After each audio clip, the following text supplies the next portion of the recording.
Assalamualaikum warahmatullahi wabarakatuh. Pada video kali ini, kami akan menyampaikan hasil analisis isu kontemporer, yaitu isu nasional dengan tema korupsi yang ada di Indonesia. Dengan Widya Iswara Bapak Ahmad Fauzi Batubara SAP MPA.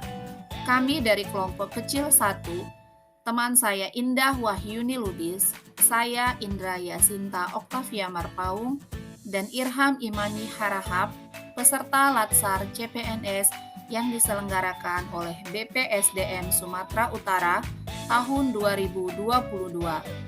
Untuk mengawali video ini, berikut teman saya Indah Wahyuni Lubis akan menyampaikan pengertian dari korupsi serta faktor-faktor yang mempengaruhi korupsi. Korupsi merupakan penyelewengan atau penyalahgunaan uang negara atau perusahaan untuk keuntungan pribadi atau orang lain.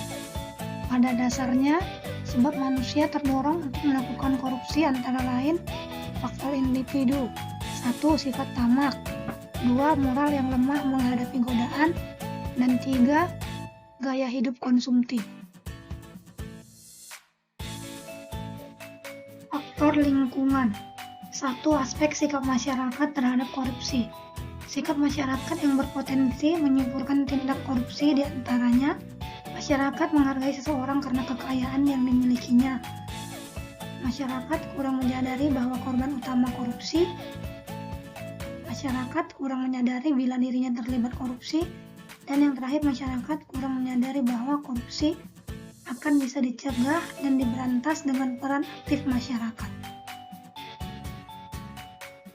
Aspek ekonomi, di mana pendapatan tidak mencukupi kebutuhan.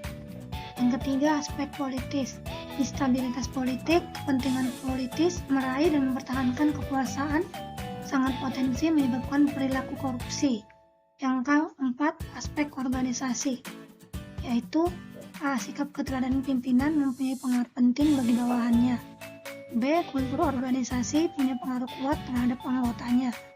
C. Kurang memadainya sistem akuntabilitas institusi, belum dirumuskannya visi dan misi dengan jelas, dan belum dirumuskannya tujuan dan sasaran yang harus dicapai. D. Kelemahan sistem pengendalian dan pengawasan, baik pengawasan internal, pengawasan fungsional, dan pengawasan langsung oleh pimpinan, dan pengawasan bersifat eksternal, pengawasan dari inisiatif dan masyarakat, membuka peluang terjadinya tindak korupsi. Gratifikasi diartikan sebagai pemberian dalam arti luas dan tidak termasuk janji. Gratifikasi dapat dianggap sebagai suap apabila berhubungan dengan jabatan dan yang berlawanan dengan kewajiban atau tugasnya. Menerima gratifikasi tidak diperbolehkan karena akan mempengaruhi setiap keputusan yang dikeluarkan oleh pejabat yang mendapatkannya, sehingga hanya akan menguntungkan orang yang memberikannya dan melanggar hak orang lain. Membangun sikap anti korupsi. 1. Bersikap jujur dalam kehidupan sehari-hari dan mengajak orang-orang di lingkungan sekitar untuk bersikap jujur. 2. Menghindari perilaku yang merugikan kepentingan orang banyak atau melanggar hak orang lain dari hal-hal yang kecil. 3. Menghindari konflik kepentingan dalam hubungan kerja, hubungan bisnis, maupun hubungan bertetangga. Dan yang terakhir, 4. Melaporkan pada penegak hukum apabila menjadi korban perbuatan korupsi.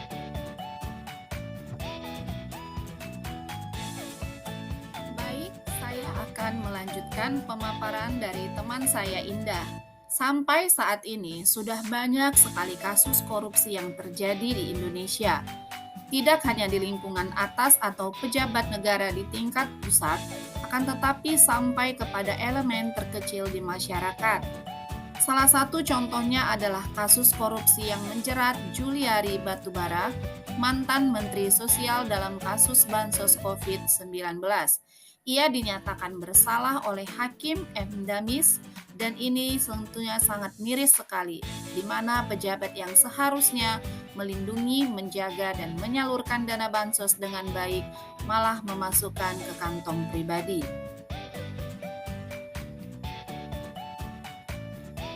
Selanjutnya, menurut CNN Indonesia, KPK menyampaikan bahwa telah melakukan 127 penyelidikan dan 105 penyidikan sepanjang tahun 2021. Dari total aksi tersebut, 123 orang telah ditetapkan menjadi tersangka. Sementara itu, 108 perkara masuk ke tahap penuntutan dan 90 diantaranya sudah memperoleh kekuatan hukum tetap.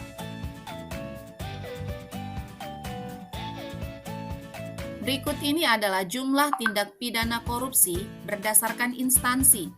Pejabat Pemkab atau Pemkot hampir menyentuh 50 kasus. Kementerian atau lembaga kurang lebih 20 kasus. Kemudian BUMN dan BUMD serta pemerintah provinsi berada di angka yang sama, yaitu 10 kasus.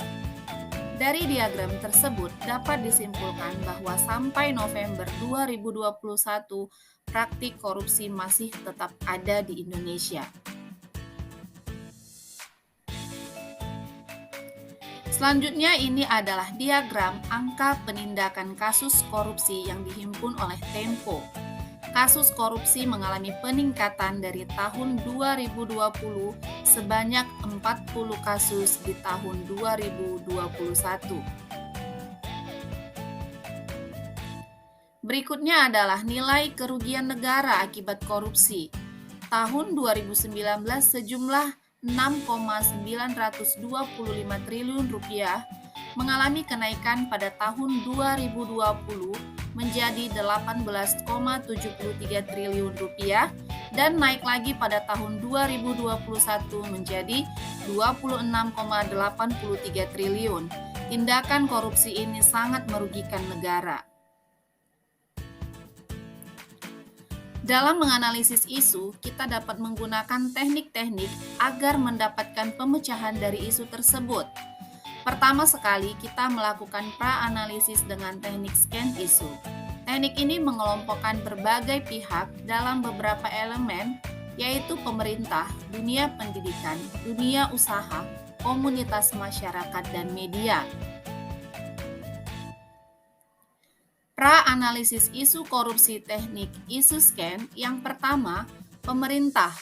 Kurang tegasnya penegak hukum dan pemerintah di Indonesia dalam mengatasi kasus-kasus korupsi yang ada, terutama dalam membuat kebijakan mengenai hukuman para koruptor. Dari segi akademisi, kurang pendalaman materi atau didikan moral mengenai sikap dan perilaku seperti karakter jujur, integritas, tanggung jawab, dan etika dalam berbangsa dan bernegara. Selanjutnya dari dunia bisnis, kurangnya rasa peduli para pengusaha dalam membantu negara mengatasi korupsi, bahkan tidak sedikit pengusaha terlibat dalam praktik korupsi karena kurangnya integritas. Selanjutnya dari komunitas atau masyarakat, merasa tidak puas dengan apa yang didapatkan, keserakahan dan kurangnya kesadaran akibat dari korupsi, apatis dan tidak mau tahu. Terakhir adalah media, di mana lebih banyak memberikan informasi mengenai kasus korupsi yang sedang hangat terjadi, tetapi tidak menyeluruh dan mementingkan keuntungan media yang bersangkutan. Selanjutnya adalah teknik tapisan isu dengan metode USG. Metode USG adalah metode yang menyangkut urgensi atau dilihat dari tersedianya waktu, mendesak atau tidaknya masalah tersebut untuk diselesaikan. Yang kedua adalah seriousness, yaitu dengan melihat dampak masalah tersebut terhadap produktivitas kerja, pengaruh terhadap keberhasilan, membahayakan sistem atau tidak. Dan terakhir adalah growth, dilihat dari apakah masalah terus berkembang sehingga sulit untuk dicegah.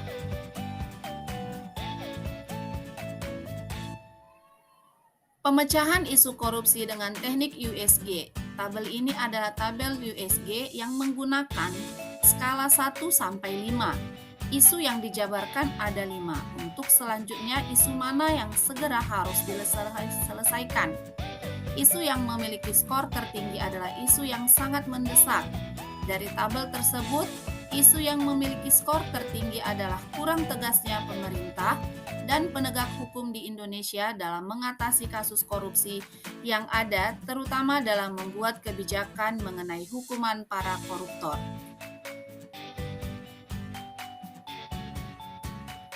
Berdasarkan analisis isu tersebut, isu yang harus segera diselesaikan adalah meningkatnya kasus korupsi di Indonesia sehingga membutuhkan pencegahan dan penanggulangan yang lebih baik. Berikut ini adalah analisis penyebab masalah dengan menggunakan diagram fishbone. Ada beberapa hal yang menjadi penyebab isu ini terjadi, yaitu banyak orang-orang yang tamak dan serakah, tidak puas dengan penghasilannya, kemudian minimnya etika dan moral dalam berbangsa dan bernegara. Kemudian dari segi organisasi, manajemen menutupi karena lebih mementingkan nama baik dan kurangnya keteladanan pemimpin. Dari segi aturan, lemahnya peraturan perundang-undangan, di mana keputusan hukuman terkadang tidak sesuai dengan perbuatan koruptor. Dari lingkungan, korupsi dianggap hal yang sudah biasa atau lumrah, dan berkembangnya kebiasaan korupsi pada semua golongan. Dan hal tersebut menyebabkan meningkatnya kasus korupsi yang terjadi di Indonesia. Isu yang tidak segera diselesaikan akan memiliki dampak negatif. Dari rumusan isu tadi akan berdampak pada melambatnya pertumbuhan ekonomi negara, menurunnya investasi, meningkatnya kemiskinan serta meningkatnya ketimpangan pendapatan dan menurunkan tingkat kebahagiaan masyarakat di suatu negara. Adapun pemecahan masalah yang mungkin dapat dilakukan, memberi hukuman yang sesuai dengan perbuatan kepada koruptor, menjadi pemimpin yang berintegritas, memanfaatkan teknologi pada sistem untuk meminimalisir kesempatan korupsi, membangun pendidikan moral sejak kecil, menanamkan nilai religi secara intensif, dan supremasi hukum yang kuat. Demikian materi selanjutnya akan disampaikan oleh teman saya Irham Imami Harahap. Ya baik, saya akan melanjutkan pembahasan mengenai analisis isu kontemporer korupsi. Ini kita akan melanjutkan alternatif pemecahan masalah menggunakan metode SWOT atau SWOT. S di sini merupakan strength ataupun kekuatan, kemudian lawannya adalah weakness ataupun kelemahan, lalu selanjutnya opportunity, kesempatan, dan threat itu adalah ancaman. Nah, strength ataupun kekuatan yang dapat kita paparkan yaitu yang pertama, tersedianya sumber daya manusia yang mendukung, seperti anggota penyidik KPK yang berpengalaman melakukan penyidikan dan telah menyelesaikan pendidikan di bidang terkait. Kemudian yang kedua, pemerintah memegang kekuasaan penuh dalam perumusan kebijakan terkait hukum terhadap koruptor. Kemudian kekuatan yang ketiga, adanya lembaga atau instansi yang mengatur tentang regulasi penggunaan dana. Namun di samping itu terdapat kelemahan. Kelemahan yang pertama yaitu kurangnya koordinasi antar instansi yang berkaitan dengan tindak pidana korupsi seperti BPKP, LPSE, LPJK, dan PPATK. Lalu kemudian kelemahan yang kedua ialah kurangnya koordinasi antara pemangku kepentingan untuk memberikan edukasi berupa dampak dari korupsi. Kelemahan yang ketiga yaitu pengawasan yang dapat disusupi oleh praktek kecurangan. Kemudian yang keempat, rendahnya integritas individu terhadap tugas sesuai peraturan dan menghindari kecurangan. Kemudian pada bagian opportunity atau peluang, kita memiliki demografi terhadap kemajuan teknologi dan sumber daya manusia yang mampu membuat aplikasi untuk meningkatkan akuntabilitas. Kemudian peluang yang kedua, pemerintah dapat menaikkan pendapatan para pegawai sebagai bentuk penghargaan terhadap integritasnya dalam pekerjaan. Lalu yang ketiga, mempersempit aliran dana agar tidak melewati banyak pihak. Kemudian yang keempat, memberlakukan ketransparan alokasi dana dan segala bentuk pengeluaran dan pemasukan agar dapat dirincikan melalui peraturan perundang-undangan. Namun terdapat ancaman. Yang pertama ialah pelaku tindak pidana korupsi memiliki banyak jaringan dan pihak-pihak yang terlibat.